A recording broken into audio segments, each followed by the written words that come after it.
Once again welcome back to Amar's classes. ನಾನು ಅಮರೇಶ್ ಪೋತ್ನಾಳ್. ಇದು class number 1174 ಆಗುತ್ತೆ ಈ ಒಂದು ಸರಣಿಯಲ್ಲಿ. ಮತ್ತು ಒಟ್ಟಾರೆಯಾಗಿ ಸುಮಾರು 1400ಕ್ಕೂ ಹೆಚ್ಚಿನ ವಿಡಿಯೋಗಳನ್ನು ನೀವು ಅಮರ್ಸ್ ಕ್ಲಾಸಸ್ಸಲ್ಲಿ ನೋಡ್ಬೋದು. ಅದು ಭಾಳ ವಿಷಯಗಳ ಮೇಲೆ, ಸಾಕಷ್ಟು ಪ್ರಶ್ನೆ ಪತ್ರಿಕೆಗಳ ಮೇಲೆ, ಅಥವಾ ಕರ್ನಾಟಕ ಜಿಯೋಗ್ರಫಿಯಂತಹ ಸಾಕಷ್ಟು ವಿಡಿಯೋಗಳಿದ್ದಾವೆ. ಕಂಪ್ಯೂಟರ್ ಕಂಪ್ಲೀಟ್ ಕೋರ್ಸ್ ಇದೆ, ಬಜೆಟ್ ಇದೆ, ಎಕನಾಮಿಕ್ ಸರ್ವೆ ಇದೆ, KEA, KPSC, KSP ನಡೆಸಿರ್ತಕ್ಕಂಥ PYQಗಳ ಸರಣಿಗಳು ಕೂಡ ಇದ್ದಾವೆ. ಮತ್ತು ಕರೆಂಟ್ ಅಫೇರ್ಸ್ ಅಂತೂ ನಿರಂತರವಾಗಿ ಬರ್ತಾ ಇದೆ, ನಿಮಗೆ ಗೊತ್ತಿರ್ಬೋದು, ನೋಡಿರ್ಬೋದು ಕೂಡ.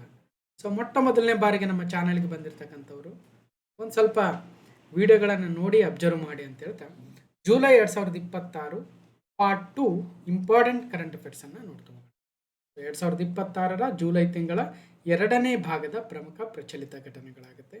ಸೊ ಇಲ್ಲಿ ಇಮೇಲ್ ID ಇದೆ amaresh.pothnal@gmail.com.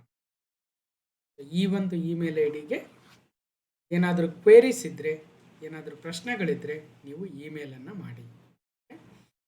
ಮತ್ತು ಮೊದಲನೇ ಬಾರಿಗೆ ಬಂದಂಥವ್ರಿಗೆ ಒಂದಷ್ಟು ಕಿರು ಪರಿಚಯ, ಎಲ್ಲಿ ಓದಿರ್ತಕ್ಕಂಥ ವಿಷಯ, ಯಾವ ಯಾವ ಪರೀಕ್ಷೆಗಳನ್ನು ಅಟೆಂಡ್ ಮಾಡಿರ್ತಕ್ಕಂಥದ್ದು, ಮತ್ತು ಯೂಟ್ಯೂಬ್ ಚಾನಲ್ ನೇಮ್ ಏನಿದೆ ಅಮರ್ಸ್ ಕ್ಲಾಸಸ್ ಅಂತ.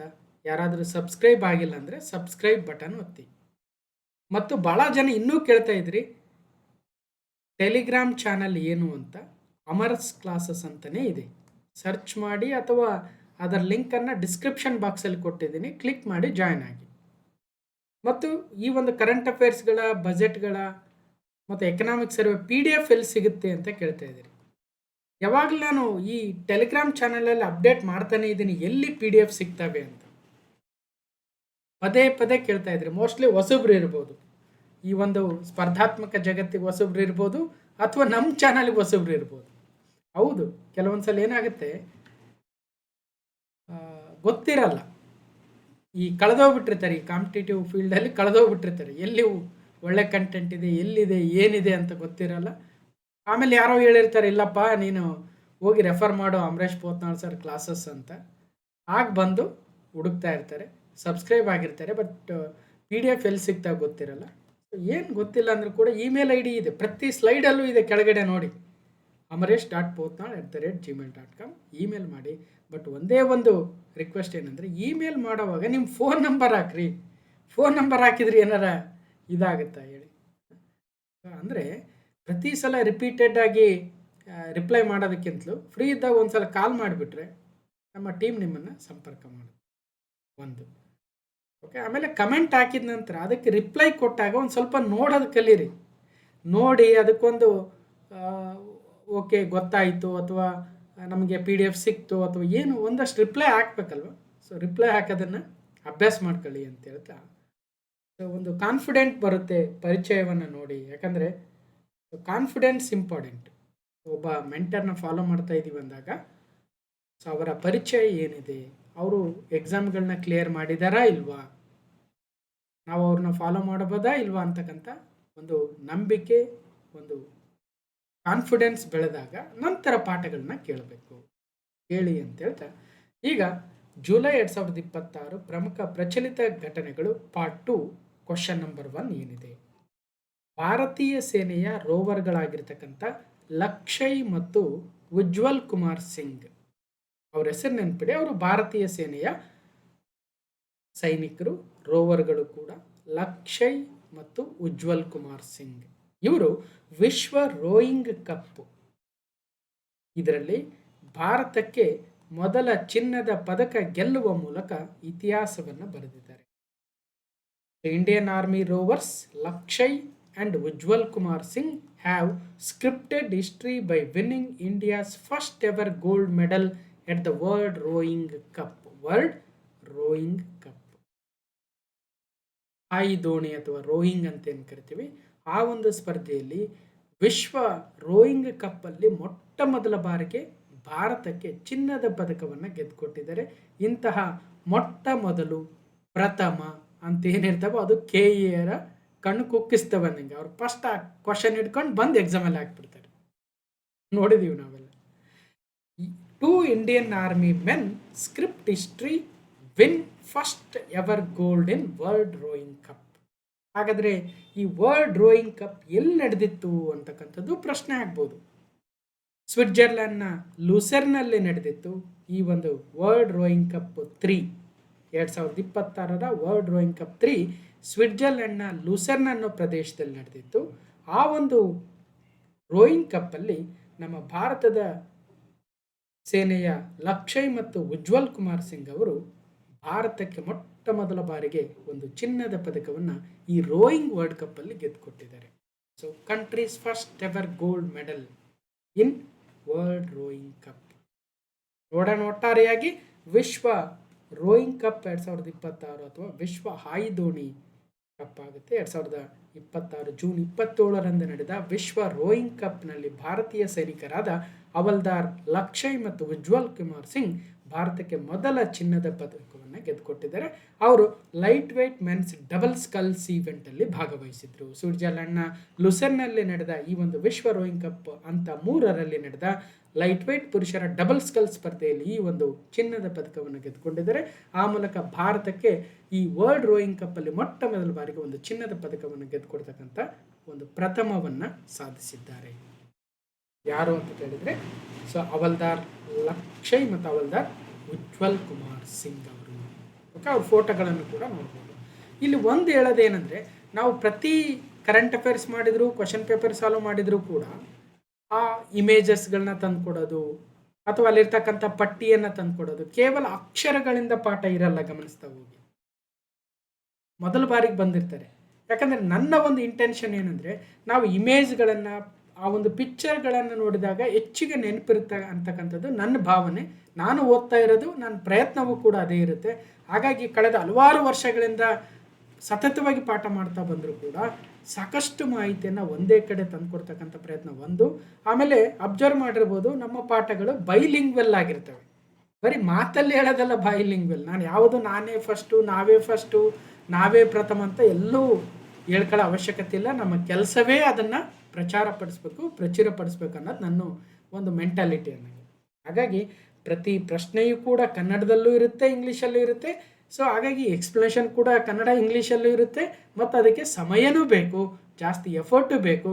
ಫಸ್ಟ್ ಆಫ್ ಆಲ್ ನಮಗೆ ಆ ಎರಡೂ ಭಾಷೆಗಳಲ್ಲಿ ಒಂದಷ್ಟು ಹಿಡಿತವಾದರೂ ಇರಲೇಬೇಕಾಗುತ್ತೆ. ಇಲ್ಲದೆ ಹೋದರೆ ಅಭಾಸಗಳಾಗ್ತವೆ. ಇಷ್ಟೆಲ್ಲ ಗೊತ್ತಿದ್ರೂ ಕೂಡ ಎಷ್ಟೋ ಅಭಾಸಗಳಾಗ್ತವೆ, ಎಷ್ಟೋ ತಪ್ಪುಗಳಾಗ್ತಾ ಇರ್ತವೆ. ಅವೆಲ್ಲವನ್ನು ಮ್ಯಾನೇಜ್ ಮಾಡಿಕೊಂಡು ಎರಡೂ ವಿದ್ಯಾರ್ಥಿಗಳಿಗೆ ಅನುಕೂಲ ಆಗಲಿ ಅನ್ನೋ ಉದ್ದೇಶಕ್ಕೆ ಮತ್ತು ಇವತ್ತಿನ ನಾವು ದಿನಮಾನದಲ್ಲಿ ಏನು ನೋಡ್ತಾ ಇದ್ದೀವಿ, ಅದರಲ್ಲಿ ಹೆಚ್ಚು ಇಂಗ್ಲೀಷ್ ಪದಗಳನ್ನು ಬಳಸ್ತಾ ಹೋಗ್ತಾ ಇದ್ದಾರೆ. ಹೆಚ್ಚು ಇಂಗ್ಲೀಷನ್ನು ತಿಳ್ಕೊಂಡಷ್ಟು ತಪ್ಪೇನೂ ಇಲ್ಲ. ನಾವು ಕನ್ನಡಿಗರೇ, ನಾವು ಕನ್ನಡ ತಾಯಿಯ ಮಕ್ಕಳೇ ಹೌದು. ಆದರೂ ಕೂಡ ಜೀವನೋಪಾಯಕ್ಕಾಗಿ ಸೊ ಇಂಗ್ಲೀಷನ್ನು ಕೂಡ ಕಲಿಬೇಕಾಗಿರ್ತಕ್ಕಂಥದ್ದು ಅನಿವಾರ್ಯವೂ ಕೂಡ. ಇನ್ನು ಈ ಒಂದು ಈವೆಂಟ್ನ ಕೀ ಹೈಲೈಟ್ಸ್ ಇದ್ದಾವೆ, ನೋಡ್ಬೋದು. ಒಟ್ಟಾರೆಯಾಗಿ ಲಕ್ಷಯ್ ಮತ್ತು ಉಜ್ವಲ್ ಕುಮಾರ್ ಸಿಂಗ್ ಭಾರತದ ಆರ್ಮಿ ಹವಲ್ದಾರ್ಗಳೇನಿದ್ದಾರೆ, ಇವರು ನಮ್ಮ ದೇಶಕ್ಕೆ ಫಸ್ಟ್ ಟೈಮು ಒಂದು ಗೋಲ್ಡ್ ಮೆಡಲನ್ನು ವರ್ಲ್ಡ್ ರೋಯಿಂಗ್ ಕಪ್ಪಲ್ಲಿ ತಂದುಕೊಟ್ಟಿದ್ದಾರೆ. ಸೊ ಇಷ್ಟು. ಇನ್ನು ಎರಡನೇ ಪ್ರಶ್ನೆಗೆ ಹೋಗೋಣ. ಕೇಂದ್ರ ಆರೋಗ್ಯ ಮತ್ತು ಕುಟುಂಬ ಕಲ್ಯಾಣ ಮಂಡಳಿ conference of the central council of health and family welfare, ನೋಡಿ CC ಅಂದರೆ conference of the central council health and family ವೆಲ್ಫೇರ್ನ 16ನೇ ಸಮ್ಮೇಳನ. ಈ ಒಂದು ಕೇಂದ್ರ ಆರೋಗ್ಯ ಮತ್ತು ಕುಟುಂಬ ಕಲ್ಯಾಣ ಮಂಡಳಿ CCHFW 16ನೇ ಸಮ್ಮೇಳನದಲ್ಲಿ ಕೇಂದ್ರ ಆರೋಗ್ಯ ಮತ್ತು ಕುಟುಂಬ ಕಲ್ಯಾಣ ಸಚಿವರು JP ನಡ್ಡಾರವರು ಸುಮನ್ ಮಾರ್ಗಸೂಚಿ 2030 ಪ್ರಾರಂಭ ಮಾಡಿದರು. The union minister of health and family welfare JP Nadda launched the Suman Roadmap 2030 during the 16th Conference of the Central Council of the Health and Family Welfare. ಇಲ್ಲಿ ನೋಡಿ, ಕೇಂದ್ರದ ಮಿನಿಸ್ಟರ್ ಅಂತ ಹೇಳಿದೀವಲ್ವಾ. ಹೆಲ್ತ್ ಆ್ಯಂಡ್ ಫ್ಯಾಮಿಲಿ ವೆಲ್ಫೇರ್ ಅಂದರೆ ಕನ್ನಡದಲ್ಲೇನು, ಕೇಂದ್ರ ಆರೋಗ್ಯ ಮತ್ತು ಕುಟುಂಬ ಕಲ್ಯಾಣ ಸಚಿವಾಲಯ ಅಥವಾ ಸಚಿವರು. ಇನ್ನು ಸುಮನ್ ಅಂದರೆ ಒಬ್ಬ ವ್ಯಕ್ತಿ ಅಲ್ಲ, ಆ ಒಂದು ಇನಿಷಿಯೇಟಿವ್ನ ವಿಸ್ತೃತ ರೂಪ ಇರುತ್ತಲ್ಲ, SUMAN ಅಂತ. ಇಂಗ್ಲೀಷಲ್ಲೇ ಹೇಳ್ಬೇಕು. ಎಸ್ ಅಂದ್ರೇನು, ಯು ಅಂದ್ರೇನು, ಎಂ ಅಂದ್ರೇನು ಅಥವಾ AN ಅಂದ್ರೇನಂತ ಇಂಗ್ಲೀಷಲ್ಲೇ ಬರೆದು ಇಂಗ್ಲೀಷಲ್ಲೇ ವಿಸ್ತೃತ ರೂಪವನ್ನು ಕೊಡಬೇಕಾಗುತ್ತೆ ನಾವು.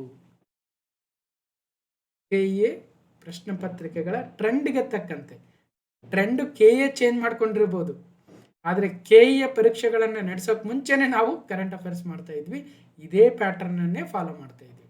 KA ಪ್ಯಾಟರ್ನ್ ಚೇಂಜ್ ಮಾಡ್ಕೊಂಡಿದೆ ಅಂತಲ್ಲ, ಒಬ್ಬ ವಿದ್ಯಾರ್ಥಿ ಒಬ್ಬ ಸ್ಪರ್ಧಾತ್ಮಕ ಪರೀಕ್ಷೆಯಲ್ಲಿ ಜಗತ್ತಿನಲ್ಲಿರ್ತಕ್ಕಂಥ ವಿದ್ಯಾರ್ಥಿ ಓದಬೇಕಾಗಿರ್ತಕ್ಕಂಥ ಲಕ್ಷಣ ಹೀಗೆ ಅಂತಕ್ಕಂಥದ್ದು ನನ್ನ ಭಾವನೆ. Nadda launches Suman road map 2030. ಯಾರು JP ನಡ್ಡಾರವರು ಅಂದರೆ ಕೇಂದ್ರದ ಆರೋಗ್ಯ ಮತ್ತು ಕುಟುಂಬ ಕಲ್ಯಾಣ ಸಚಿವರು, health and family welfare minister ಆಗ್ತಾರೆ. ಅವರು ಇತ್ತೀಚೆಗೆ ಸುಮನ್ ರೋಡ್ ಮ್ಯಾಪ್ 2030 ಲಾಂಚ್ ಮಾಡಿದರು. ಏನಿದರ ಉದ್ದೇಶ? Suman SUMAN Suman road map 2030 ಅಂದರೆ 2030 ಒಳಗೆ, ಏನು 2030 ಒಳಗೆ ನಾವು ಏನನ್ನು ಅಚೀವ್ ಮಾಡಬೇಕು? ಎರಡು ಮೇಜರ್ ಥಿಂಗ್. ಒಂದು ಮೆಟರ್ನಲ್ ಹೆಲ್ತ್ ಕೇರ್ ಅಂತ ಕರಿತೀವಿ. ಮೆಟರ್ನಲ್ ಹೆಲ್ತ್ ಕೇರ್ ಅಂದರೆ ತಾಯಂದಿರ ಆರೋಗ್ಯವನ್ನು ಸುಧಾರಿಸ್ತಕ್ಕಂಥದ್ದು. ಈಗ ಎಷ್ಟೋ ಜನ ತಾಯಂದಿರು ಜನ್ಮವನ್ನು ನೀಡಿದ ನಂತರ ಸಾವನ್ನಪ್ತಾ ಇರತಕ್ಕಂಥ ಘಟನೆಗಳನ್ನು ನೋಡ್ತಾ ಇರ್ತೀವಿ.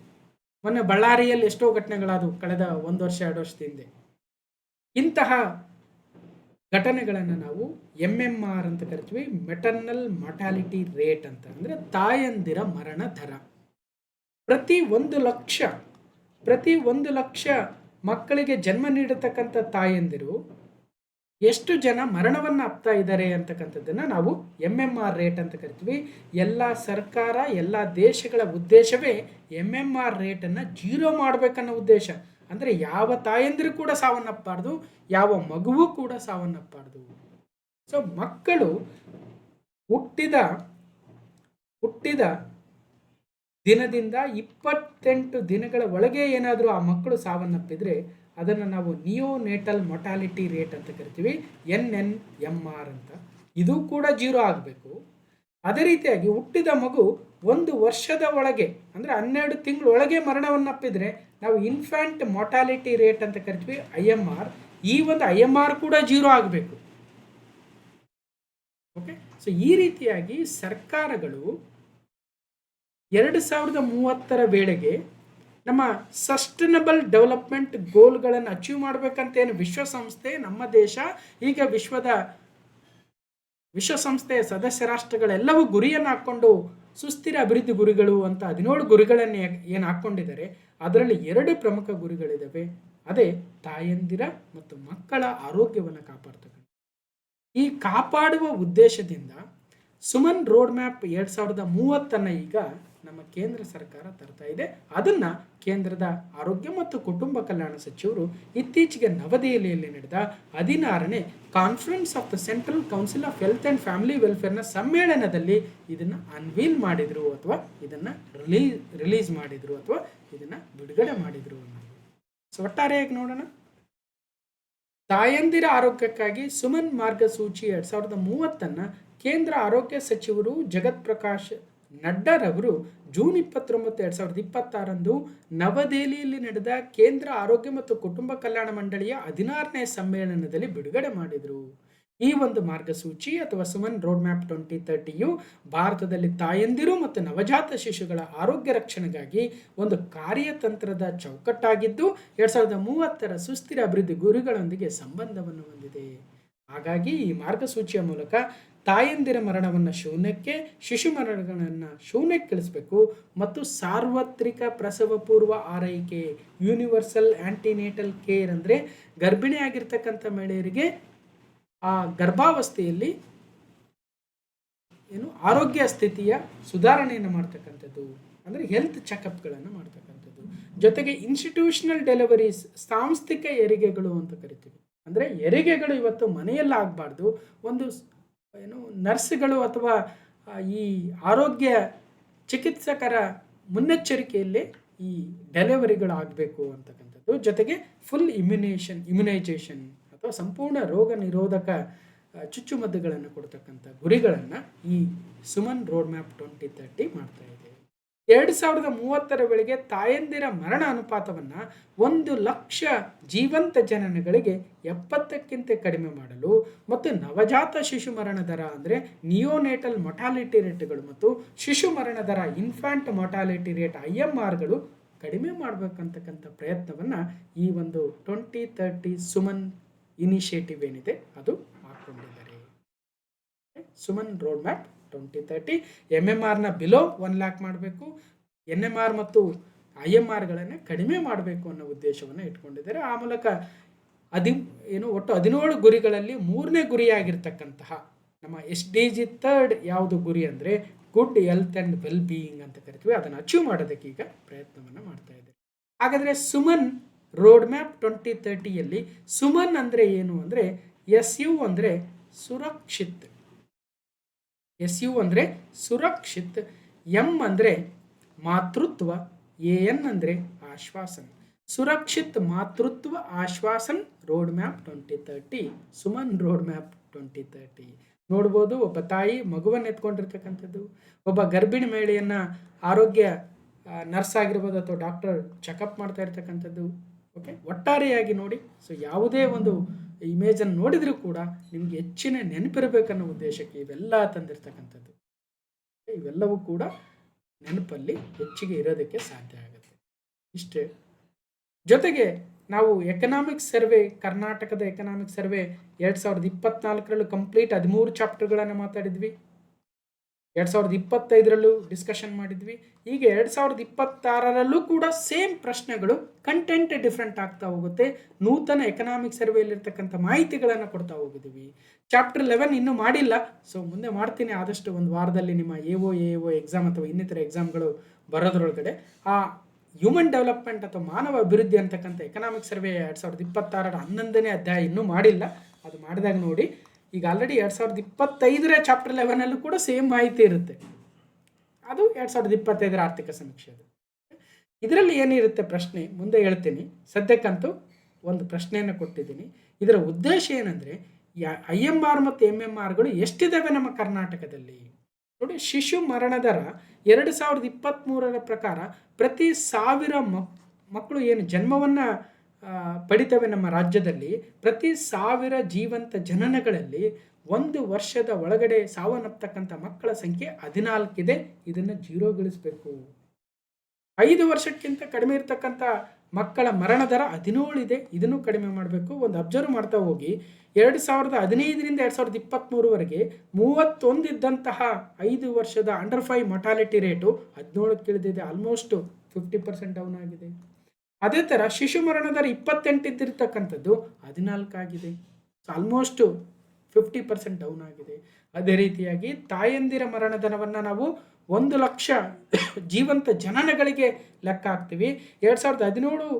2017 ಸಂದರ್ಭದಲ್ಲಿ ಪ್ರತಿ 1,00,000 ಜೀವಂತ ಜನನಗಳಲ್ಲಿ 97 ತಾಯಂದಿರ ಮರಣವನ್ನು ಆಗ್ತಾ ಇದ್ರು. ಅದನ್ನು 68ಕ್ಕೆ ಇಳಿಸಿದ್ದೀವಿ ನಮ್ಮ ಕರ್ನಾಟಕದಲ್ಲಿ. ಇದೇ ರೀತಿ ಭಾರತದಲ್ಲಿ ಹೆಚ್ಚಿಗೆ ಇದೆ ಈ ಒಂದು ತಾಯಂದಿರ ಮರಣ ದರ. ಎಷ್ಟಿದೆ ಅಂತ ನಾವು ಹಲವಾರು ಬಾರಿ ಡಿಸ್ಕಷನ್ ಮಾಡಿದ್ದೀವಿ. ಇತ್ತೀಚಿನ ಒಂದು ಅಂಕಿಅಂಶಗಳ ಪ್ರಕಾರ ತಾಯಂದಿರ ಮರಣ ದರ ಭಾರತದಲ್ಲಿ 97 ಇದೆ. MMR ತಾಯಂದಿರ ಮರಣ ಅನುಪಾತ ಅಥವಾ ಮಟರ್ನಲ್ ಮೊಟಾಲಿಟಿ ರೇಟ್ MMR.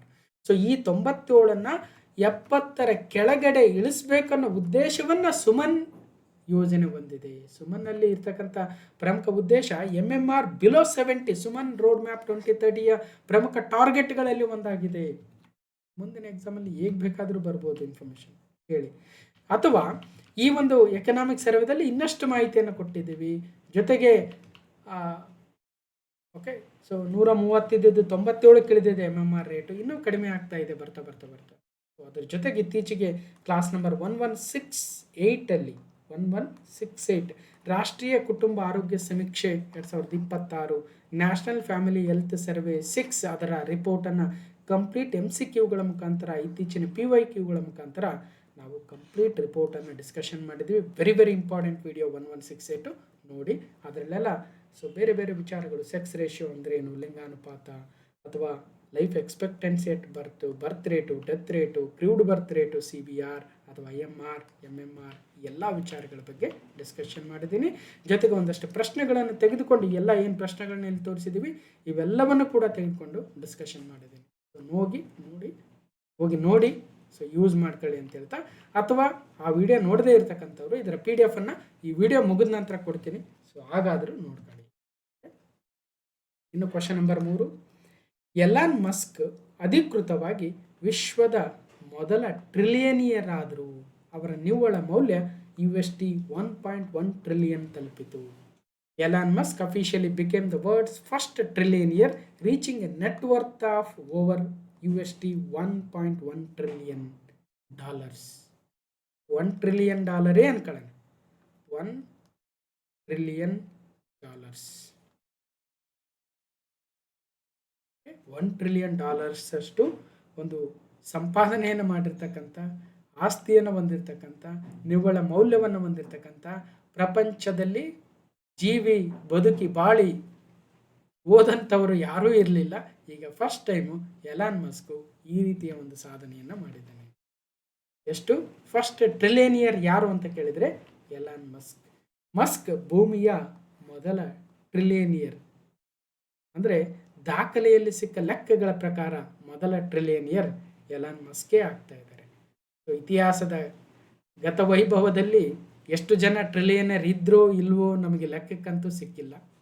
ಆದರೆ ಈಗ ಲೆಕ್ಕಕ್ಕೆ ಸಿಗ್ತಾ ಇರ್ತಕ್ಕಂಥ ಅಥವಾ ನಮ್ಮ ಜೀವಿತಾವಧಿಯಲ್ಲಿ ನೋಡಿರ್ತಕ್ಕಂಥ ಕೇಳಿರ್ತಕ್ಕಂಥ ಮೊಟ್ಟ ಮೊದಲ ಟ್ರಿಲಿಯನಿಯರ್ ನಿದರ್ಶನ ಅಂದರೆ ಅದು ಎಲಾನ್ ಮಸ್ಕ್ ಆಗ್ತಾರೆ.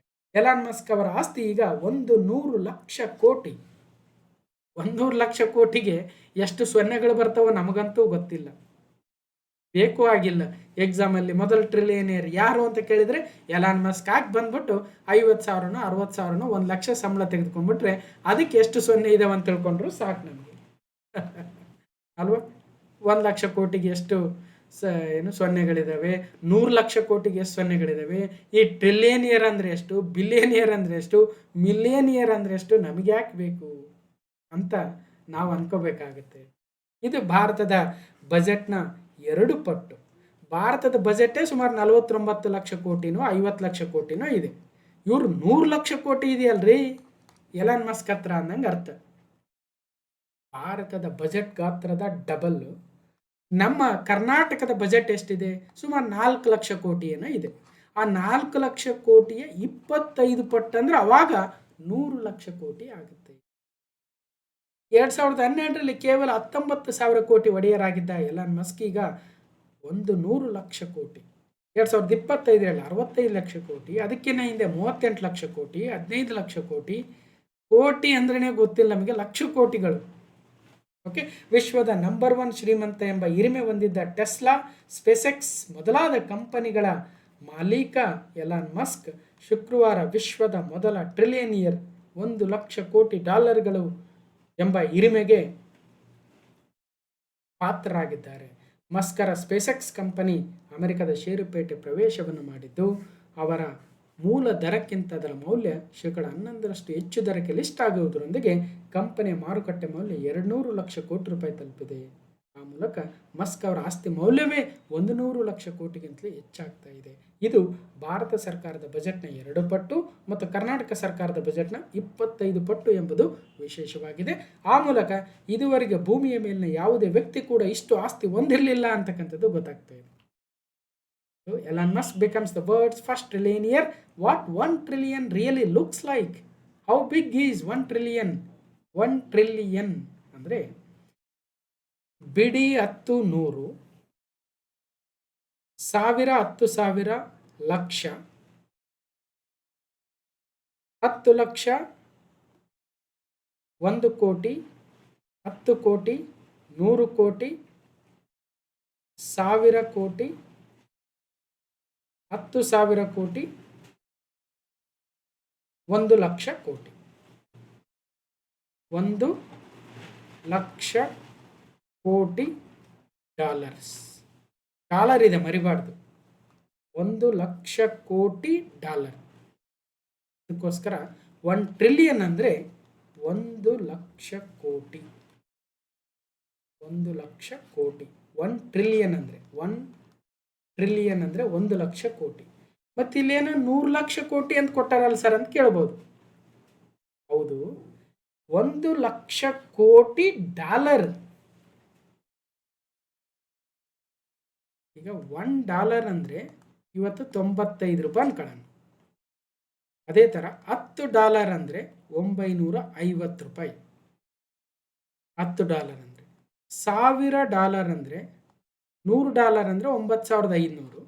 $1000 ಅಂದರೆ ಎಷ್ಟು ಡಾಲರ್ ಇದೆ ಇಂಟು 95 ಮಾಡಿಬಿಡ್ರಿ. ಸೊ $1000 ಇಂಟು 95 ಮಾಡಿ. 95 1 ಜಾ 95. ಸೊ 3 0 ಸೇರಿಸಿ 95,000. ಇಲ್ರಿ ಅವ್ರ ಹತ್ರ 1 ಲಕ್ಷ ಕೋಟಿ ಡಾಲರ್ ಇದೆಯಲ್ವಾ, 1 ಲಕ್ಷ ಕೋಟಿ ಇಂಟು ಡಾಲರ್ ಅಂದರೆ ಎಷ್ಟು? 95. ಸೊ 95 ಲಕ್ಷ ಕೋಟಿ. ಹತ್ತತ್ರ 100 ಲಕ್ಷ ಕೋಟಿ. 95 ಲಕ್ಷ ಕೋಟಿ ಅಂದರೂ ಅಷ್ಟೇ, 100 ಲಕ್ಷ ಕೋಟಿ ಏನು ಭಾಳ ದೂರಿಲ್ಲ. ಯಾಕಂದ್ರೆ ಅವ್ರ ಹತ್ರ $1.1 ಟ್ರಿಲಿಯನ್ ಇದೆ, ಮೇಲೆ 1.1 ಇದೆಯಲ್ಲ ಒಂದು ಕಡೆ. ಇನ್ನೊಂದು ಕಡೆ ಈ ಪಟ್ಟಿಯನ್ನು ನೋಡ್ತಾ ಹೋದರೆ ಈಗ 1000 ಅಂದರೆ 10³ ಅಥವಾ 1 ಮುಂದೆ 3 0 ಇದೆ 1000ಅಲ್ಲಿ. 10,000ಅಲ್ಲಿ 1 ಮುಂದೆ 4 0 ಇದೆ. 1 ಲ್ಯಾಕ್ ಅಂದರೆ 1 ಮುಂದೆ 5 0 ಇದೆ. 1 ಲ್ಯಾಕ್ ಅದನ್ನು 100,000 ಅಂತ ಕರೀತಾರೆ ಇಂಟರ್ನ್ಯಾಷನಲ್ ನ್ಯೂಮರಲ್ ಸಿಸ್ಟಮಲ್ಲಿ. ಇನ್ನು 10 ಲ್ಯಾಕ್ ಅಂದರೆ 1 ಮುಂದೆ 6 0 ಬರುತ್ತೆ. ಸೊ ಅದನ್ನು ಅವರು 1 ಮಿಲಿಯನ್ ಅಂತಾರೆ. 1 ಮಿಲಿಯನ್ ಅಂದರೆ 10 ಲ್ಯಾಕ್. ಅದೇ ಥರ ನಾವು 1 crore ಅಂದರೆ ಅವರು 10 ಮಿಲಿಯನ್ ಅಂತಾರೆ. ನಾವು 10 crore ಅಂದರೆ ಅವರು 100 ಮಿಲಿಯನ್ ಅಂತಾರೆ. ನಾವು ಒಂದು ಅರಬ್ ಅಥವಾ 100 ಕೋಟಿ ಅಂದರೆ 1 ಬಿಲಿಯನ್ ಆಗುತ್ತೆ. 100 ಕೋಟಿ ನೋಡಿ, ಬಿಡಿ 10 100 ಸಾವಿರ 10,000 ಲಕ್ಷ ಕೋಟಿ 10 ಕೋಟಿ 100 ಕೋಟಿ. ಇಲ್ಲಿ ಇರುತ್ತೆ ನೋಡಿ. ಸೊ 100 ಕೋಟಿ 100 ಕೋಟಿ ಅಂದರೆ 1 ಬಿಲಿಯನ್ ಅನ್ನಂಗೆ. ಅದೇ ಥರ 100 ಕೋಟಿ ಅಂದರೆ 1 ಬಿಲಿಯನ್. ಸೊ ಹಾಗೆ 1 ಲಕ್ಷ ಕೋಟಿ ಅಂದರೆ 1 ಟ್ರಿಲಿಯನ್ ಆಗುತ್ತೆ. 1 ಟ್ರಿಲಿಯನ್ ಅಂದರೆ 1 ಮುಂದೆ 12 ಸೊನ್ನೆಗಳು ಬರ್ತವೆ. ಸೊ ಇದನ್ನು PDF ಕೊಟ್ಟಾಗ ನಿಧಾನವಾಗಿ ನೀವೇ ಲೆಕ್ಕ ಹಾಕ್ತಾ ಹೋಗಿ. ಸೊ ಇದು ಬಿಡಿ 10 100 ಸಾವಿರ 10,000 ಲಕ್ಷ 10 ಲಕ್ಷ ಕೋಟಿ 10 ಕೋಟಿ 100 ಕೋಟಿ 1000 ಕೋಟಿ. 1000 ಕೋಟಿ ಅಂದರೆ 10 ಬಿಲಿಯನ್. ಯಾಕಂದರೆ 1 ಬಿಲಿಯನ್ ಅಂದರೆ 100 ಕೋಟಿ, 10 ಬಿಲಿಯನ್ ಅಂದರೆ 100 ಇಂಟು 10,000 ಕೋಟಿ. ಕನ್ಫ್ಯೂಸ್ ಆಗಬೇಡಿ. ಅದೇ ಥರ ಇಲ್ಲಿ 3 0 ಇದು ತೆಗಿರಿ. ಲಕ್ಷ ಕೋಟಿ ಎಷ್ಟು ಕೋಟಿ? 1 ಲಕ್ಷ ಕೋಟಿ. ನೋಡಿ 1 ಲಕ್ಷ ಇದ್ದಾವೆ ಇಲ್ಲಿ ಇದರೊಳಗಡೆ. 1 ಲಕ್ಷ ಕೋಟಿ ಅಂದರೆ 1 ಟ್ರಿಲಿಯನ್. 1 ಲಕ್ಷ ಕೋಟಿ ಅಂದರೆ 1 ಟ್ರಿಲಿಯನ್. 1 ಟ್ರಿಲಿಯನ್ ಡಾಲರ್ ಅಂದರೆ ಆ 1 ಲಕ್ಷ ಕೋಟಿಗೆ ಇಂಟು 95 ಮಾಡಿ. ಇವತ್ತು 95 ಇದೆ, ನಾಳೆ 100 ಆಗ್ಬೋದು ಅಥವಾ 90ಗೆ ಇಳಿಬೋದು. ಹಾಗೆ ಸ್ವಲ್ಪ ಐಡಿಯಾ ಇರಲಿ ಅನ್ನೋ ಉದ್ದೇಶಕ್ಕೆ. ಸೊ ಒಟ್ಟಾರೆಯಾಗಿ ಸಿಂಪಲ್ಲು ವರ್ಲ್ಡ್ಸ್ ಫಸ್ಟ್ ಟ್ರಿಲಿಯನಿಯರ್ ಯಾರು ಅಂದರೆ ಎಲಾನ್ ಮಸ್ಕ್ ಅಷ್ಟೇ. ಪ್ರಶ್ನೆ ಬೇಕಾಗಿರೋದು ಅಷ್ಟೇ. ಇನ್ನೇನು ಕೇಳ್ಬೋದು? ಸ್ವಲ್ಪ ಟ್ರಿಲಿಯನ್ ಅಂದ್ರೇನು, ಬಿಲಿಯನ್ ಅಂದ್ರೇನು ಇದು ತಿಳ್ಕೊಬೇಕಲ್ವಾ. ಇದೇ ಒಂದು ಕಾರಣವನ್ನು ಇಟ್ಕೊಂಡು ತಿಳ್ಕೋ ಉದ್ದೇಶ. ಜೊತೆಗೆ ಎಲಾನ್ ಮಸ್ಕ್ ಅವರು ಯಾವ ದೇಶದವರು ಅಂದರೆ ಅವರು ಅಮೆರಿಕಾ ದೇಶದವರು. ಅವರು ಹುಟ್ಟಿದ್ದು ಸೌತ್ ಆಫ್ರಿಕಾ ಅಂತೆ. ಒಟ್ಟಿನಲ್ಲಿ ಅವರು ಅಮೆರಿಕಾ ದೇಶದಲ್ಲಿ ತಮ್ಮ ಕಂಪನಿಗಳನ್ನು ಸ್ಟಾರ್ಟ್ ಮಾಡಿದರು. ಯಾವ್ಯಾವ ಅವ್ರ ಕಂಪನಿ? ಈ ಕೆಳಗಿನವುಗಳಲ್ಲಿ ಯಾವುವು ಎಲಾನ್ ಮಸ್ಕ್ ಅವರ ಕಂಪನಿಗಳಾಗಿದ್ದಾವೆ ಅಥವಾ ಆಗಿಲ್ಲ ಅಂತ ABCDEFGH ಕೊಡ್ಬೋದು. Tesla, SpaceX, XAI, X-Corp, Neuralink, the boring company, OpenAI, Zip2, X.com, PayPal. ಹೀಗೆ ಮಸ್ಕ್ ಫೌಂಡೇಶನ್ನು ಅವರ ಪ್ರಮುಖ ಕಂಪನಿಗಳಾಗಿವೆ. ಕೆಲವೊಂದು ಈಗ ಅವರು ಅದರಲ್ಲಿ ಆ್ಯಕ್ಟಿವ್ ಆಗಿ ಇನ್ವಾಲ್ವ್ ಆಗಿದ್ದಾರೆ, ಕೆಲವೊಂದರಲ್ಲಿ ಅವರು ಆ್ಯಕ್ಟಿವ್ ಇನ್ವಾಲ್ವ್ ಆಗಿಲ್ಲ. ಓಕೆ, ಇನ್ನು ಕ್ವಶನ್ ನಂಬರ್ 4, ಯತಾನ್ ವಾಜ್ ಮತ್ತು ಹರ್ಷವರ್ಧನ್ GB ಅವರು ಕ್ರಮವಾಗಿ ಭಾರತದ 96ನೇ ಚೆಸ್ ಗ್ರ್ಯಾಂಡ್ ಮಾಸ್ಟರ್ ಮತ್ತು ಭಾರತದ 97ನೇ ಗ್ರ್ಯಾಂಡ್ ಮಾಸ್ಟರ್ಗಳಾಗಿ ಈಗ ಆ ಒಂದು ಪಟ್ಟಿಗೆ ಗ್ರ್ಯಾಂಡ್ ಮಾಸ್ಟರ್ಗಳ ಪಟ್ಟಿಗೆ ಸೇರಿದರೆ ಯತನ್ ವಾಜ್ ಮತ್ತು Harshvardhan GB become the India's 96th and 97th Grand Masters. Okay? So ಏನಿದೆ news, Ethan and Harshavardhan become the India's 96th and 97th Grand Masters. ಏನು ಕೇಳ್ತಾರೆ ಅಂದರೆ, ಈಗ ಯತನ್ ವಾಜ್ ಅವರು ಎಷ್ಟನೇ ಗ್ರ್ಯಾಂಡ್ ಮಾಸ್ಟರ್ ಅಂದರೆ 96ನೇ ಗ್ರ್ಯಾಂಡ್ ಮಾಸ್ಟರ್ ಯತನ್ ವಾಜ್. 14 ವರ್ಷದ ಬಾಲಕ. ಈತ ಗೋವಾ ರಾಜ್ಯಕ್ಕೆ ಸೇರಿದ್ದಾನೆ. Goa 14-year-old ಯತನ್ was 96th grand master, chess grand master. ಅದೇ ಥರ Harshvardhan became 97th grand master. ಇವರು ತಮಿಳುನಾಡಿಗೆ ಸೇರಿರ್ತಕ್ಕಂಥವ್ರು Harshvardhan. So India's 96th grand master 14-year-old from Goa ಯತನ್ was. So India's 97th grand master GB Harshvardhan from Tamil Nadu.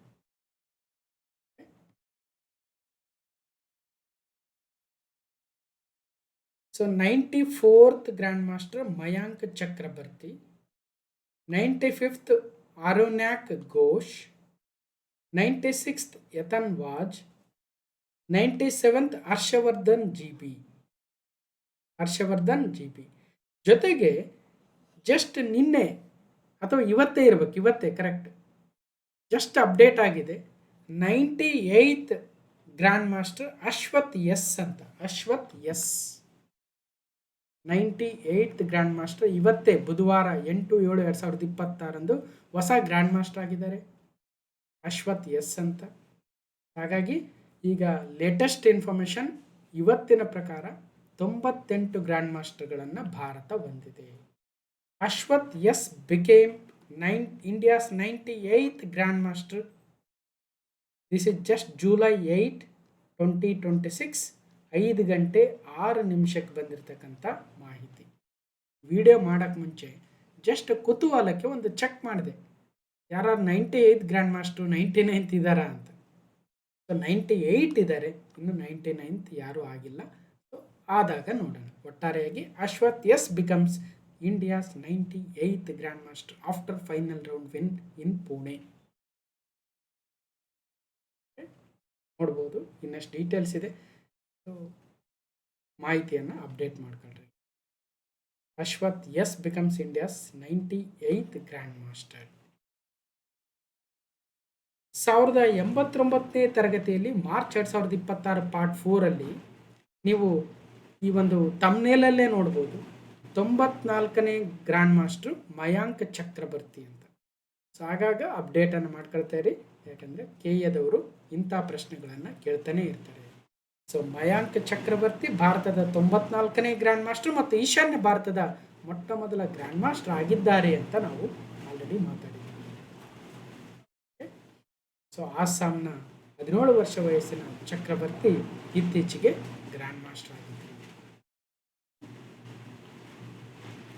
ಆ ಸಂದರ್ಭದಲ್ಲೂ ಕೂಡ ಯಾರ್ಯಾರು 94th ಯಾರು 93rd ಯಾರು ಅಂತ ಆ ಪಟ್ಟಿಯನ್ನು ನೋಡಿದ್ವಿ. ಸೊ ಆ ಪಟ್ಟಿ ಯಾರು ಆಲ್ರೆಡಿ ನೋಟ್ ಮಾಡ್ಕೊಂಡಿದ್ದೀರಿ ಅದನ್ನು ಇನ್ಕ್ರೀಸ್ ಮಾಡ್ಕೊಂತ ಹೋಗಿ. ಸೊ ಪ್ರತಿ ಸಲ ಈ ರೀತಿ ಗ್ರ್ಯಾಂಡ್ ಮಾಸ್ಟರ್ಗಳ ವಿಷಯ ಬಂದಾಗೆಲ್ಲ ನಾವು ಆ ಪಟ್ಟಿಯನ್ನು ಅಪ್ಡೇಟ್ ಮಾಡ್ಕೊಳ್ತಾನೆ ಇದ್ದೀವಿ. ಇದರ PDF ಕೊಟ್ಟಾಗ ಇನ್ನಷ್ಟು ಡೀಟೇಲ್ಸನ್ನು ನೋಡ್ಕೊಳ್ತಾ ಹೋಗಿ. ಯಾರು ಭಾರತದ ಮೊದಲ ಗ್ರ್ಯಾಂಡ್ ಮಾಸ್ಟರ್ ಯಾರು, ಎರಡನೇರವರು ಯಾರು, ಮೊದಲ ಮಹಿಳಾ ಗ್ರ್ಯಾಂಡ್ ಮಾಸ್ಟರ್ ಯಾರು, ಮತ್ತು ವಿಮೆನ್ ಗ್ರ್ಯಾಂಡ್ ಮಾಸ್ಟರ್ಗೂ ಇರ್ತಕ್ಕಂಥ ವ್ಯತ್ಯಾಸಗಳೇನು, ಅದೆಲ್ಲವನ್ನು ಆಗಾಗ ನಾನು ಎಕ್ಸ್ಪ್ಲೇನ್ ಮಾಡ್ತಾನೆ ಬಂದಿದ್ದೀನಿ. ಸೊ ನೋಡಿರ್ಬೋದು ಕೂಡ.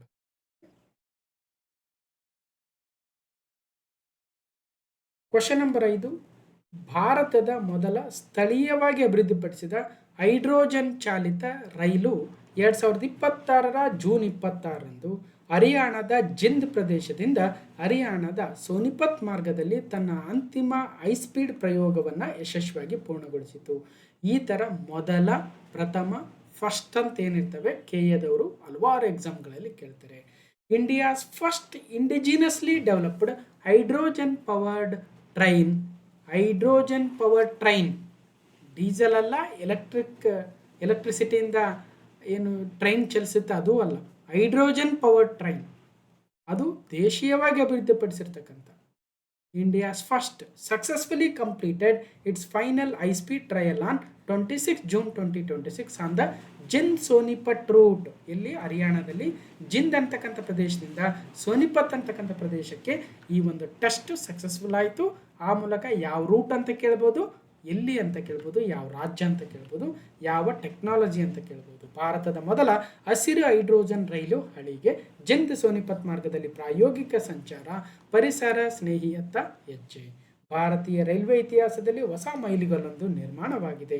ದೇಶದ ಮೊಟ್ಟ ಮೊದಲ ಹಸಿರು ಹೈಡ್ರೋಜನ್ ಆಧಾರಿತ ರೈಲು ಹಳಿಯ ಮೇಲೆ ಯಶಸ್ವಿಯಾಗಿ ಪ್ರಾಯೋಗಿಕ ಸಂಚಾರವನ್ನು ಮಾಡಿದೆ. ಗಂಟೆಗೆ 120 ಕಿಲೋಮೀಟರ್ ವೇಗ ಇದೆ, ಬಟ್ ಹಾಗಂತ ಪ್ರಯಾಣಿಕರಿದ್ದಾಗ ಕೇವಲ 75 ಕಿಲೋಮೀಟರ್ಗೆ ನಿಗದಿಯನ್ನು ಪಡಿಸ್ತಾ ಇದ್ದಾರೆ. ಮತ್ತು ಬೋಗಿಗಳು ಕೂಡ ಇದಾವಂತೆ, ಸಾವಿರಾರು ಜನ ಪ್ರಯಾಣ ಮಾಡ್ತಕ್ಕಂಥ ಒಂದು ಕೆಪಾಸಿಟಿಯನ್ನು ಹೊಂದಿದೆ. ಹಾಗಾದರೆ ಏನಿದು ಹೈಡ್ರೋಜನ್ ರೈಲು? ಪ್ರಸ್ತುತ ಇರತಕ್ಕಂಥ ಡೀಸೆಲ್ ಎಲೆಕ್ಟ್ರಿಕಲ್ ಮಲ್ಟಿಪಲ್ ಯೂನಿಟ್ ರೈಲನ್ನೇ ಮಾರ್ಪಡಿಸಿ ಹೈಡ್ರೋಜನ್ ಇಂಧನ ಕೋಶಗಳ ಮೂಲಕ ಓಡುವಂತೆ ವಿನ್ಯಾಸಗೊಳಿಸಲಾಗಿದೆ. ಇದನ್ನು ಹೈದರಾಬಾದ್ ಮೂಲದ ಮೇಧಾ ಸರ್ವೋ ಡ್ರೈವ್ಸ್ ಕಂಪನಿ, ಯಾರು ಹೈದರಾಬಾದ್ ಮೂಲದ ಮೇಧಾ ಸರ್ವೋ ಡ್ರೈವ್ಸ್ ಕಂಪನಿಯು ಕೆನಡಾದ ಬಲ್ಲಾರ್ಡ್ ಪವರ್ ಸಿಸ್ಟಮ್ ಜೊತೆಗೂಡಿ ಈ ಒಂದು ಅತ್ಯಾಧುನಿಕ ತಂತ್ರಜ್ಞಾನವನ್ನು ಅಭಿವೃದ್ಧಿಪಡಿಸಿದೆ. ಆ ಒಂದು ದೇಶದ ಮೊದಲ ಹೈಡ್ರೋಜನ್ ರೈಲಿನ ಪ್ರಾಯೋಗಿಕ ಸಂಚಾರ ಇತ್ತೀಚೆಗೆ ಸಕ್ಸಸ್ಫುಲ್ ಆಗಿದೆ. ಆ ಮೂಲಕ ಈ ರೀತಿ ಹೈಡ್ರೋಜನ್ ಚಾಲಿತ ರೈಲುಗಳನ್ನು ನಿರ್ವಹಿಸ್ತಾ ಇರತಕ್ಕಂಥ ಜರ್ಮನಿ, ಸ್ವೀಡನ್, ಜಪಾನ್, ಚೀನಾ ಪ್ರಮುಖ ದೇಶಗಳ ಸಾಲಿಗೆ ನಮ್ಮ ಭಾರತವು ಕೂಡ ಸೇರಿದಂತಾಗ್ತಾ ಇದೆ. ಭಾರತಕ್ಕೂ ಬಂತು ನೀರಿನಿಂದಲೇ ಓಡುವ ರೈಲಾಗುತ್ತೆ. ಒಂದ್ಸಲ ಇನ್ನು ಸ್ವಲ್ಪ ಟೆಕ್ನಾಲಜಿ ತಿಳ್ಕೊಳ್ಳಿ, ಹೇಗೆ ಹೈಡ್ರೋಜನ್ ಪವರ್ ಟ್ರೈನ್ ವರ್ಕ್ ಆಗುತ್ತೆ, ಯಾವ ಟೆಕ್ನಾಲಜಿ ಇದೆ ಅಂತ ನೀವು ಸ್ವಲ್ಪ ಎಫರ್ಟ್ ಹಾಕಿ ತಿಳ್ಕೊಳ್ರಿ. ಈಗ ಒಟ್ಟಾರೆಯಾಗಿ ಹರಿಯಾಣದ ಜಿಂದ್ ಪ್ರದೇಶದಿಂದ ಹರಿಯಾಣದ ಸೋನಿಪತ್ ಪ್ರದೇಶಕ್ಕೆ ಈಗ ದೇಶದ ಮೊಟ್ಟ ಮೊದಲ indigenously developed hydrogen power train ಚಾಲನೆಗೆ ಬರ್ತಾ ಇದೆ. ಇನ್ನು ಪಬ್ಲಿಕ್ ಯೂಸ್ಗೆ ಓಪನ್ ಮಾಡಿಲ್ಲ, ಈಗ ಒಂದು ಟೆಸ್ಟಿಂಗ್ ಸಕ್ಸಸ್ ಆಗ್ತಾ ಇದೆ. ಮ್ಯಾಪ್ ಮುಖಾಂತರ ಕೂಡ ನೋಡಬೇಕು, ಎಲ್ಲಿ ಜಿಂದೋ ಎಲ್ಲಿ ಸೋನಿಪತ್ತು. ಮ್ಯಾಪಲ್ಲಿ ನೋಡದೆ ಹೋದರೆ ಒಂದಿನ ನೆನಪಿರುತ್ತೆ, 4 ದಿನ ಸ್ವಲ್ಪ ನೆನಪಿರುತ್ತೆ, 5ನೇ ದಿನಕ್ಕೆ ಮರ್ತೋಗುತ್ತೆ. ಮ್ಯಾಪ್ಗಳ ಮುಖಾಂತರ ಆ ಒಂದು ವಿಚಾರಗಳು, ಇಮೇಜ್ಗಳ ಮುಖಾಂತರ ವಿಚಾರಗಳು ನೋಡಿದಾಗ ನೆನಪಿರ್ತಕ್ಕಂಥ ಶಕ್ತಿ ಜಾಸ್ತಿ ಅಂತ ಪದೇ ಪದೇ ಹೇಳ್ತಾ ಇದ್ದೀನಿ. ಬಟ್ ಇದಕ್ಕೆ ಎಫರ್ಟ್ ಬೇಕು, ಇದೆಲ್ಲವನ್ನು ತರಬೇಕಾದ್ರೆ ಸಾಕಷ್ಟು ಎಫರ್ಟ್ ಬೇಕು. ಅದಕ್ಕೋಸ್ಕರ ಎಲ್ಲರೂ ತರಕ್ಕಾಗಲ್ಲ, ಯಾಕಂದರೆ ಅದಕ್ಕೆ. Okay, question number 6. ರಷ್ಯಾದ ಕಲಿನಿನ್ಗ್ರಾಡ್ ಪ್ರದೇಶದಲ್ಲಿ ನಡೆದ 2ನೇ ಅಂತಾರಾಷ್ಟ್ರೀಯ ಮರಳು ಶಿಲ್ಪ ಉತ್ಸವದಲ್ಲಿ 2026ರ Russia grand sand master cup, ರಷ್ಯಾದ ಗ್ರ್ಯಾಂಡ್ ಸ್ಯಾಂಡ್ ಮಾಸ್ಟರ್ ಕಪ್ ಅನ್ನು ಗೆದ್ದ ಮೊದಲ ಭಾರತೀಯ ಎಂಬ ಹೆಗ್ಗಳಿಕೆಗೆ ಖ್ಯಾತ ಮರಳು ಕಲಾವಿದ ಸುದರ್ಶನ್ ಪಟ್ನಾಯಕ್. ಬಹಳ ಸಲ ಕೇಳಿರ್ತೀರ, ಸುದರ್ಶನ್ ಪಟ್ನಾಯಕ್ ನಮ್ಮ ದೇಶದ ಒಬ್ಬ ಸ್ಯಾಂಡ್ ಆರ್ಟಿಸ್ಟ್ ಆಗ್ತಾರೆ. Renowned sand artist Sudarshan Patnaik became the first Indian to win the Russia Grand Sand Master Cup 2026. Russia grand master cup ಅಲ್ಲ, Russia grand sand master cup 2026 at the second international festival of sand sculpture held in Kaliningrad region of Russia. Sudarshan Patnaik ಅವರು ಈ ಒಂದು ರಷ್ಯಾದಲ್ಲಿ ನಡೆದ grand sand master cup 2026ರಲ್ಲಿ ಮೊದಲ ಸ್ಥಾನವನ್ನು ಪಡೆಯುವ ಮೂಲಕ ಈ ಒಂದು ಸ್ಥಾನವನ್ನು ಪಡೆದಿರತಕ್ಕಂಥ ಮೊಟ್ಟ ಮೊದಲ ಭಾರತೀಯರಾಗ್ತಾರೆ. ಆ ಮೂಲಕ ಒಡಿಸ್ಸಾದ ಈ ಸುದರ್ಶನ್ ಪಟ್ನಾಯಕ್ ಅವರು ದಾಖಲೆಯನ್ನು ಮಾಡಿದ್ದಾರೆ. ಭಾರತೀಯ ಮರಳು ಕಲಾವಿದ ಸುದರ್ಶನ್ ಪಟ್ನಾಯಕ್ ಅವರು ಜೂನ್ 12ರಿಂದ 13, 2026ರಂದು ರಷ್ಯಾದ ಗ್ರ್ಯಾಂಡ್ ಸ್ಯಾಂಡ್ ಮಾಸ್ಟರ್ ಕಪ್ 2026 ಗೆಲ್ಲುವ ಮೂಲಕ ಇತಿಹಾಸವನ್ನು ನಿರ್ಮಿಸಿದ್ದಾರೆ. he became the first Indian to receive the award at the second international festival sand sculpture in the Kaliningrad region of Russia. ಎಲ್ಲಿ ನಡೆದಿತ್ತು ಅಂತ ಕೇಳಿದರೆ ರಷ್ಯಾದಲ್ಲಿ ನಡೆದಿತ್ತು. ಯಾರು ಗೆದ್ದರು ಅಂದರೆ ಸುದರ್ಶನ್ ಪಟ್ನಾಯಕ್ ಅವರು. ಮತ್ತು ಅವರು ಯಾವ ರಾಜ್ಯದವರು ಅಂತ ಕೇಳಿದರೆ ಒಡಿಸ್ಸಾದವರು.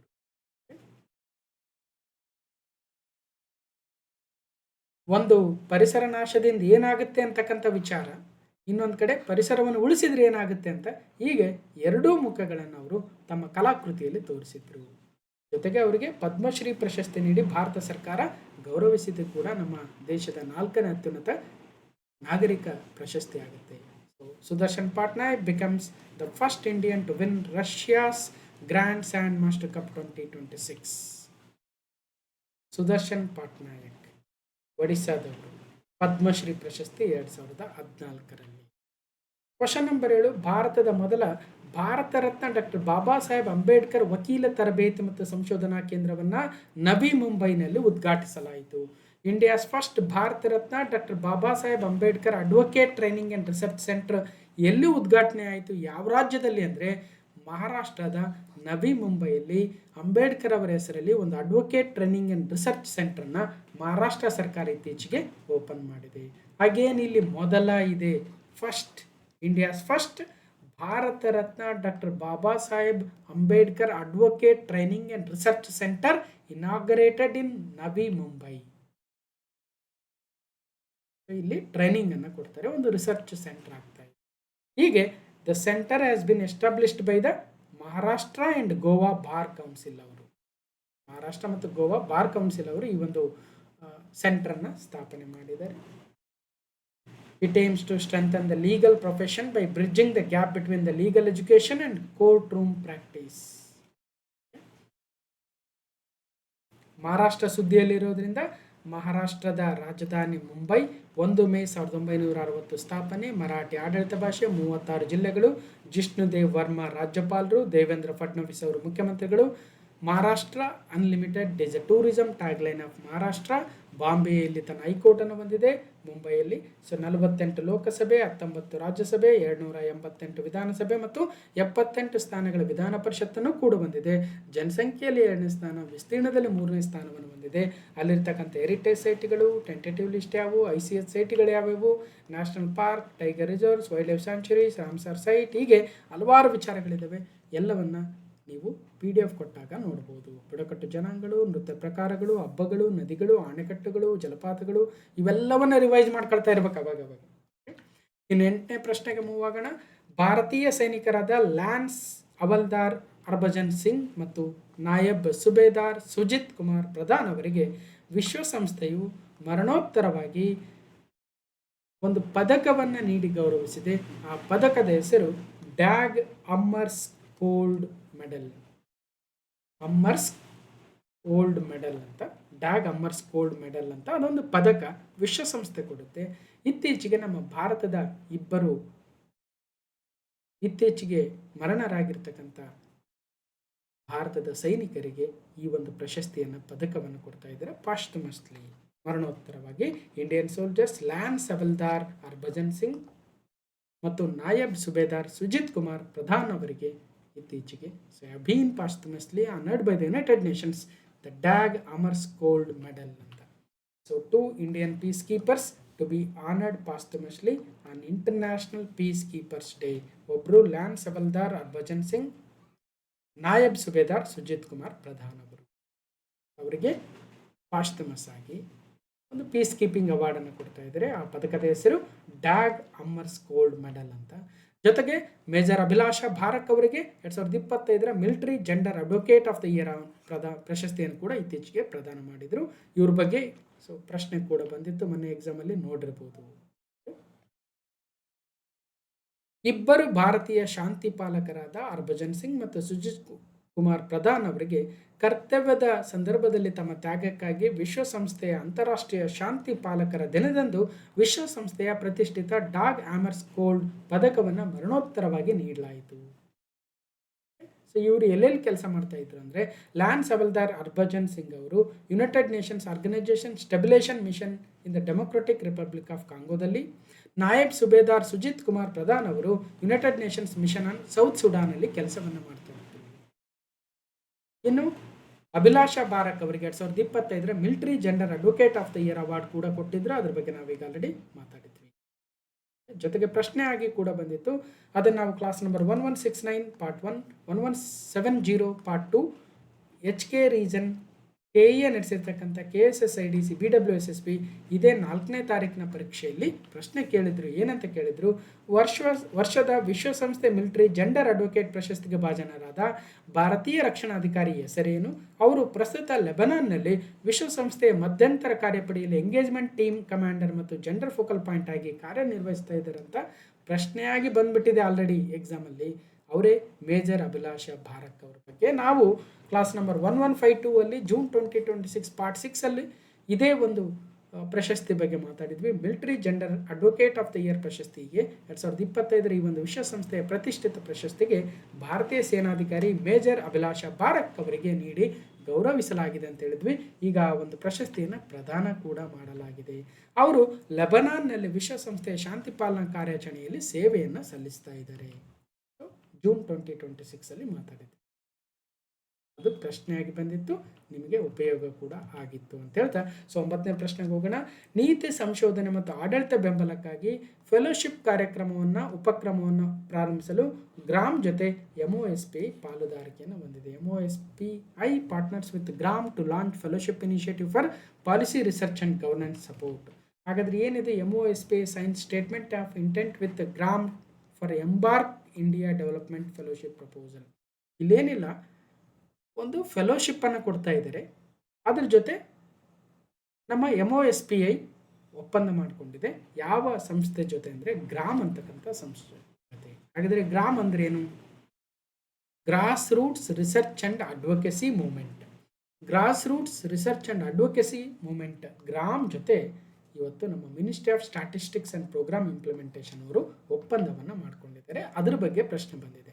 ಫೆಲೋಶಿಪ್ ಉಪಕ್ರಮವನ್ನು ಪ್ರಾರಂಭಿಸಲು ಅಂಕಿಅಂಶ ಮತ್ತು ಕಾರ್ಯಕ್ರಮ ಅನುಷ್ಠಾನ ಸಚಿವಾಲಯ ಜೂನ್ 25, 2026 ನವದೆಹಲಿಯಲ್ಲಿ ಗ್ರಾಸ್ ರೂಟ್ಸ್ ರಿಸರ್ಚ್ ಅಂಡ್ ಅಡ್ವೊಕೆಸಿ ಮೂವ್ಮೆಂಟ್ನೊಂದಿಗೆ ಸಹಿಯನ್ನು ಹಾಕಿದೆ.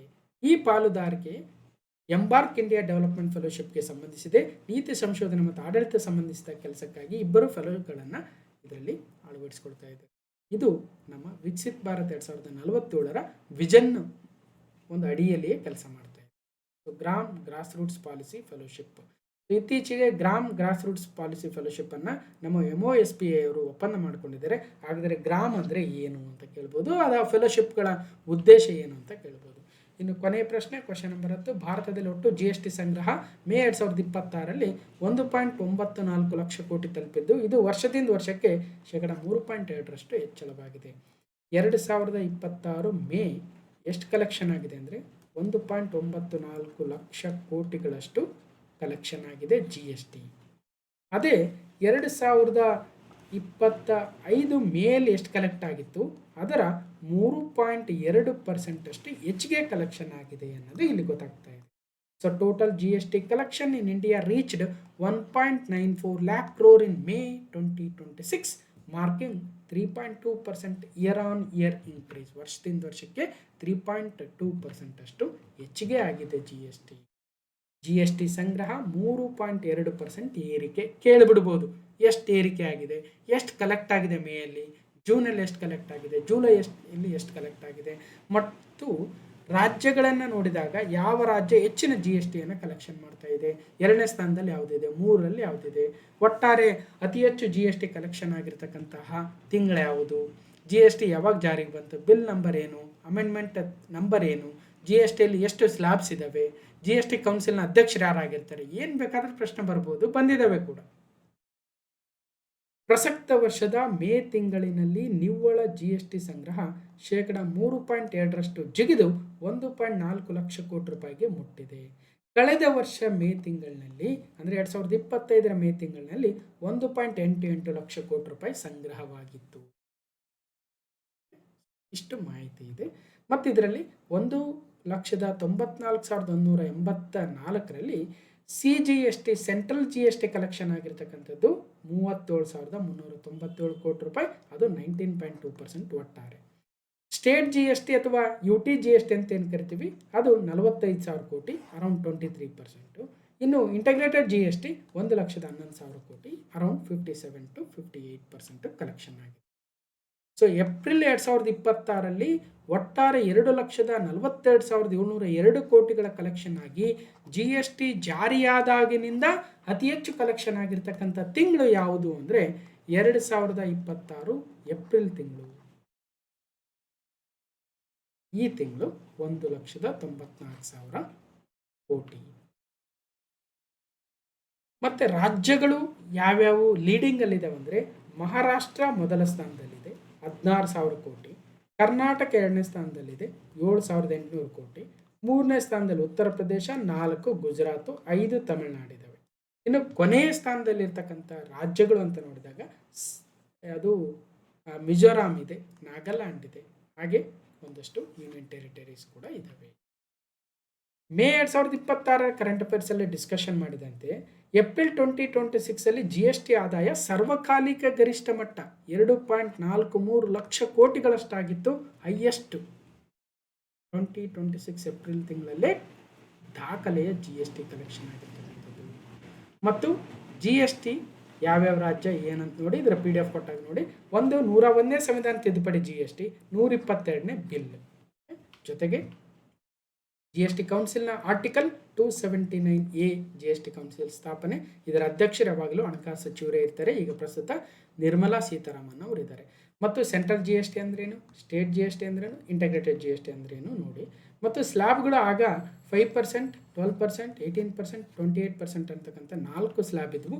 ಈಗ ಅಪ್ಡೇಟೆಡ್ ಸ್ಲ್ಯಾಬಲ್ಲಿ ಸೆಪ್ಟೆಂಬರ್ 2025ರಲ್ಲಿ GST 2.0 ಏನು ಜಾರಿ ಆಯಿತು, ಆಗ 5% ಮತ್ತು 18% ಅಂತಕ್ಕಂಥ 2 ಸ್ಲ್ಯಾಬ್ಗಳನ್ನು ಮಾಡಿದರು. ಮತ್ತು 40%ಗೆ ಒಂದು ಲಕ್ಸುರಿ ಐಟಮ್ಸ್ಗೆ 40% ಸ್ಲ್ಯಾಬ್ ಕೂಡ ಇದೆ. ಇಷ್ಟು ಒಟ್ಟಾರೆಯಾಗಿ ಕ್ಲಾಸ್ ನಂಬರ್ 1174 ಮತ್ತು ಜುಲೈ 2026ರ 2ನೇ ಭಾಗದ ಪ್ರಮುಖ ಪ್ರಚಲಿತ ಘಟನೆಗಳಾಗಿತ್ತು. ಹೇಗನ್ನಿಸ್ತು ಅಂತ ಕಮೆಂಟ್ ಮೂಲಕ ತಿಳಿಸಿ. ಮತ್ತು ಈ ವಿಡಿಯೋನ ಕಂಪ್ಲೀಟ್ ಆಗಿ ನೋಡಿರ್ತಕ್ಕಂಥ ಎಲ್ಲರಿಗೂ ಧನ್ಯವಾದಗಳು. ಮತ್ತು ಮುಂದಿನ ವಿಡಿಯೋದಲ್ಲಿ ಸಿಗ್ತೀನಿ ಅಂತ ಹೇಳ್ತಾ ಥ್ಯಾಂಕ್ ಯು.